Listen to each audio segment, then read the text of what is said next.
Hey, welcome back. Okay, so this is the last video, I promise. Okay, so when we first took off the panel, you were probably a bit overwhelmed.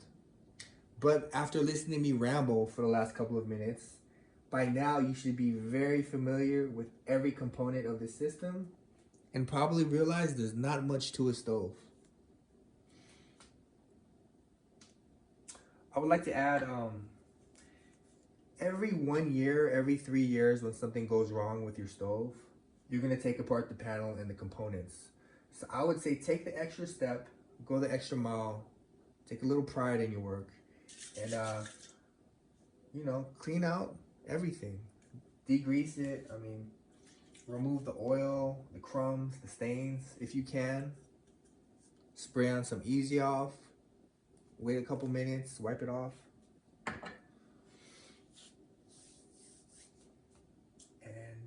Right here, so I would like to add this as well. If at all, I would avoid cutting a wire and then extending it with this type of device right here. You would take 2 wires, put them close, and then you would just screw this cap on to create a longer wire. I would avoid this type of connection. I would suggest just taking a long wire and replacing the whole throw. If you're gonna have to extend a wire, for example, from this terminal all the way to this igniter, I would say just take a very long wire, replace the female connector, and replace the other female connector, so on and so forth. The reason why I say that is because, in my opinion, and I'm not an electrician, I could be wrong, somebody correct me in the comments, but this very device is designed to throw an electric current and create a spark, an arc, if you may. That it's very designed does that. So by you taking a wire and creating 2 other points of contact with metal, splicing them together, and then running it to the igniter, in my opinion, there is a chance of arcing right here. I could be wrong, but I'm just saying, in my opinion, I would just do one long throw. I would not mess around trying to splice these, especially on the igniter module. Just my opinion. Again, I could be wrong.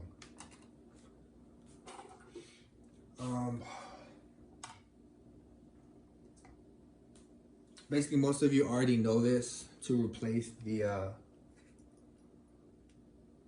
female connector, you just take this wire stripper, say go on the 16 og, squeeze it, turn it a little bit, squeeze it, and just pull it off, just like such. That's how to strip the wire. And of course, there's a wire cutter right here in the center. Just squeeze it together, it's gonna cut the wire. Once you have that, for this particular female connector, this crimper isn't quite small enough. Even on the red, like, it will slip out. So this is what I suggest. Take these locking pliers, estimate how far you want it to squeeze down, these locking pliers. Probably there's too much, just enough. When it fully locks, this is how much you want to compress it. So you can put it in very loosely. We're not squeezing all the way yet on these locking pliers. Hold it, and then you would slip this in. Sometimes you have to trim this down because you don't want too much exposed wire sticking out. You want to get it just right. So I probably would like trim this wire down a little bit, slip it in, and if you look on the underside, you can see the wire come through a little bit. so you know to cut it down or whatnot. And when it's ready, you just squeeze it, lock it in place, and it's going to compress everything. And once it's done, you just do the pull test in theory, okay? That's how to connect these female connectors. Excuse my dirty tools.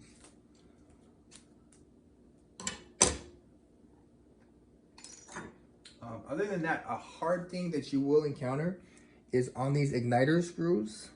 They as well are going to be seized in. So in the process of you trying to remove these igniter screws, you may strip them, in which case, either one, you're going to have to go to Home Depot or the hardware store and get some small screws. I would say just go there and buy more screws than you need, and you can always return them later. Or if you have a stash of little screws at your house, they marginally will fit. But again, all you really need is about maybe 2 rotations, and it should secure the igniter. So if need be, for myself, because I didn't want to go to Home Depot the next day, I took little screws that marginally fit and I cut them down to size with these wire cutters. Of course, wear eye protection, safety first. Bam, cut it. And just enough, I got it to fit on. And I screwed it down, maybe 1 or 2, 3 rotations. That's all you need. And it worked. But again, this is one of the challenges you're gonna face when you're removing these igniter screws. They're gonna be stripped and seized on there. All right, guys, I'm probably gonna get flamed for that comment about taking a screw that marginally fits and fabricating it. Okay, so look, the proper thing to do is on this igniter screw, when you remove it, it's most likely stripped. So take it, go to like Home Depot or your hardware store, find some comparable screws, the same size, everything, and then replace it. That would be the right thing to do. Don't Mickey Mouse it. Do as I say, not as I do. Okay, so this is a tag. It's not the tag that you really need. The tag with the make and model number of the stove is actually on the underside of this stove underneath here, way under here, okay? That's where you find all the info, at which point you could just go on the internet and find the parts that you need. Oh, on the internet, they actually do sell these screws, these igniter screws, and they're asking $4 for each screw. And I was like, wow, that is like price gouging if I ever saw it. I think that's very unethical, but I guess that's why I make these videos, to help people. Anything else? That's basically it, guys. Don't forget to like and comment. That's going to help the algorithm, and it will enable people who need help to find this video. Other than that, there's a lot of other videos on YouTube after you gain a general understanding of what's going on that go into depth about different functions of how to test certain components of your stove using a multimeter, testing continuity, things of the sort. Other than that, guys, have a great day. Thanks for watching. I'm going to go to Carlos Jr. right now. Take care, everyone.